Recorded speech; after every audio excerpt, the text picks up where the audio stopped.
ఉషోదయం ప్రేమించు కాపరి ఉషా కిరణాలు ఉదయకాలపు వాక్య ధ్యానం నాకు మిమ్మల్ని ఆహ్వానిస్తున్నాం. ప్రభు మనల్ని ప్రేమించి అనుగ్రహించిన ఈ దినము కోసము ఆయనను స్తుతిద్దాము.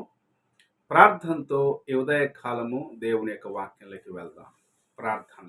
మా స్తుతులకు ఆధారభూతుడు అయిన గొప్ప దేవ యేసయ్య, ఈ ఉదయకాల సమయానికై నీకు వందనములు స్తోత్రములు చెల్లించుకుంటున్నాం. మమ్మల్ని ప్రేమించి మరి యొక్క దినమును అనుగ్రహించి ఈ ఉదయ కాలమున నీ వాక్యం వినుటకు మాకు అనుగ్రహించిన నీ కృప కొరకు వందనాలు చెల్లించుకుంటున్నాం. తండ్రి, ఈ ఉదయకాల సమయమున నీ వాక్యము చేత నాతోను కార్యక్రమం వీక్షిస్తున్న ప్రతి ఒక్కరితో మాట్లాడమని దేవా, నీ వాక్యము చేత మమ్మల్ని బలపరిచి నడిపించమని యేసు పరిశుద్ధ నామమున అడిగి వేడుకుంటున్నాను పరమ తండ్రి, ఆమేన్. ఈ ఉదయకాలపు వాక్య భాగము హబక్కుకు గ్రంథము 3వ అధ్యాయము 17వ వచనము నుండి 19వ వచనం వరకు ఉన్న వాక్య భాగమును చదువుకుందాం. హబక్కుకు గ్రంథం 3వ అధ్యాయము 17 నుండి చివరి వరకు. అంజూరపు చెట్లు పూయకుండినను, ద్రాక్ష చెట్లు ఫలింపకపోయినను, ఒలివ చెట్లు కాపు లేక యుండినను, చేనులోని పైరు పంటకు రాకపోయినను,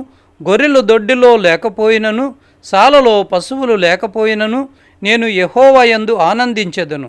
నా రక్షణకర్త అయిన నా దేవుని యందు నేను సంతోషించెదను. ప్రభువు యెహోవాయే నాకు బలము. ఆయన నా కాళ్ళను లేడి కాళ్ళ వలె చేయును. ఉన్నత స్థలముల మీద ఆయన నన్ను నడవ చేయును. మనము చదివిన వాక్య భాగము అనేక సార్లు మనం విన్న కార్యము, ధ్యానించుకున్న కార్యం. భక్తుడైన హబక్కుకు లేక ప్రవక్త అయిన హబక్కుకు దేవుని యొక్క కృపను అనుభవించిన వాడిగా లేకపోతే దేవుని యొక్క కార్యములను గ్రహించిన వాడిగా ఆయన చెప్పుచున్న మాటలు, నాకు ఏమున్నా లేకపోయినా నాకు చాలిన వాడైన నా ప్రభువు నాకుంటే చాలు. ఎందుకంటే ఆయన నాకు రక్షణకర్త అయి ఉన్నాడు. నా కాళ్ళను లేడి కాళ్ళ వలె స్థిరపరుస్తాడు, బలపరుస్తాడు.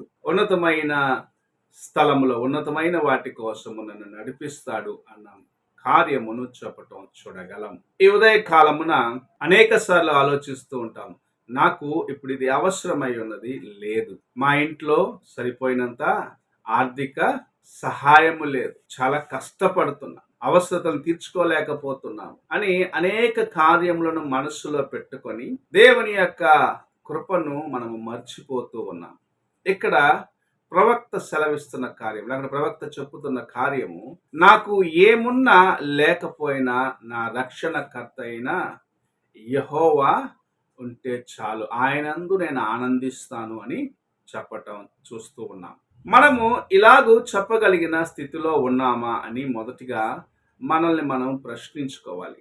ఏమున్నా లేకపోయినా నా ప్రభు నాకుంటే చాలు, నేను దీన స్థితిలో ఉన్నప్పటికీ నేను ఆయనను వెంబడిస్తాను, ఆయన నాకు సమస్తముగా ఉన్నాడు, నన్ను లేవనెత్తేవాడు ఆయనే, నన్ను స్థిరపరచువాడు ఆయనే, నేను వెళ్ళవలసిన త్రోవల్లో నన్ను నడిపించేవాడు ఆయనే అని చెప్పగలిగిన స్థితిలో ఈ దినము నీవు నేను ఉన్నామా? లాజరు ధనవంతుని యొక్క ఉపమానం మనము చూసినప్పుడు, లాజరు ఈ లోకంలో ఉన్న ఏమి వద్దు, నాకు దేవుడు చాలు అని ఒక నిర్ణయంను కలిగిన వాడిగా ఉండటం చూస్తూ ఉన్నాము. ఏమున్నా లేకపోయినా ఈ లోకములో నాకు శాశ్వతమైన ఆ రాజ్యములో నేను దేవునితో పాటు ఉండాలి, ఆయన యొక్క కృపను అనుభవించాలి, ఈ లోకము శాశ్వతము కాదు అని దేవుని పైన ఆధారపడిన ఒక జీవితమునకు ఒక మంచి ఉదాహరణగా లాజరు యొక్క జీవితాన్ని ప్రభు మనకు చూపిస్తూ ఉన్నారు. ఆ కార్యంనే ఇక్కడ భక్తుడు చెప్తున్నాడు. ఏమున్నా లేకపోయినా, ద్రాక్ష తోటలో ఫలమున్నా లేకపోయినా, అంజూరపు చెట్లు కాసినా కాయకపోయినా, ఒలీవ చెట్లు ఫలమిచ్చినా లేకపోయినా, అనగా తనకు ఉన్న సహాయము లేకపోయినను నేను దేవుని వైపు చూస్తాను, నా రక్షణకర్త అయిన దేవుని యందు ఆనందిస్తానని చెప్పటం చూడగలం. ఎంతమంది ఈ దినం ఇలాగ చెప్పగలుగుచూ ఉన్నాము, నాకు నా ప్రభువు చాలు, నా దేవుడు నాకు చాలు, ఈ లోకములో ఉన్న అల్పకాలపు పాప భోగములు, కొంచెంసేపు సంతోషపరిచే కార్యములు నాకు వద్దు, నా ప్రభువు నాకు చాలు, ఆయన యందు నేను ఆనందిస్తాను, ఆయన రక్షణే నాకు సమస్తము అని చెప్పగలిగిన వారు ఈ దినము ఎంతమంది ఉన్నాము? ఒక్కసారి మన హృదయాల్ని పరీక్షించుకుందాం. మన ప్రభువు మనల్ని ప్రేమించినాడు. ఆయన మనలను స్థిరపరచాలి, మన కాళ్ళను బలపరిచి స్థిరపరచాలన్నది ఆయన యొక్క ఉద్దేశమై ఉంటుంది. అయితే ఈ లోకము మనం అనేక సార్లు ఇబ్బందుల గుండా, శోధన గుండా తీసుకువెళ్తుంది. ఇక్కడ ఏమీ లేదు. చూడు, దేవుని నమ్ముకొని ఆ వ్యక్తి ఎంత ఆశీర్వాదకరముగా ఉన్నాడు. దేవునికి అతనికి సంబంధం లేదు, అయితే అతను ఎలాగూ వర్ధిల్లుచున్నాడు అని ఇతరులు మనకు చూపించబడినప్పుడు దేవుని యందు నేను కలిగి ఉన్న విశ్వాసము, ఆయన నన్ను బలపరిచిన విధానము, ఆయన నాకు సమస్తము అని చెప్పగలిగిన ఆ మనస్సు నీలో ఉన్నట్లయితే భక్తుడైన హబక్కుకు, ప్రవక్త అయిన హబక్కుకు చెప్పిన రీతిగా ఏమున్నా లేకున్నా నాకు నా రక్షణకర్త అయిన యెహోవా చాలు అని నీవు చెప్పగలిగినట్లయితే, నా ప్రభు నాకు చాలు, నా జీవితమును మార్చిన ప్రభు నాకు చాలు, మరణం నుండి విడిపించిన నా ప్రభు నాకు చాలు, నాకు ఆయనే సమస్తం అని చెప్పగలిగిన ఆ స్థితికి నీవు హెచ్చించబడినప్పుడు నిజముగా దేవుని యొక్క కృపను జీవితములో సంపూర్ణముగా అనుభవించగలవు. ఈ ఉదయకాల సమయమున నీకు చాలిన వాడిగా, నీ జీవితమునకు సరిపోయిన వాడిగా ప్రభు ఉన్నాడా? లేక ఇంకా ఏదో అవసరం అనుకుంటూ దేవునిని నిర్లక్ష్యపరిచే స్థితిలో ఉన్నావా? ఒక్కసారి నీ హృదయాన్ని ప్రశ్నించుకో, పరీక్షించుకో.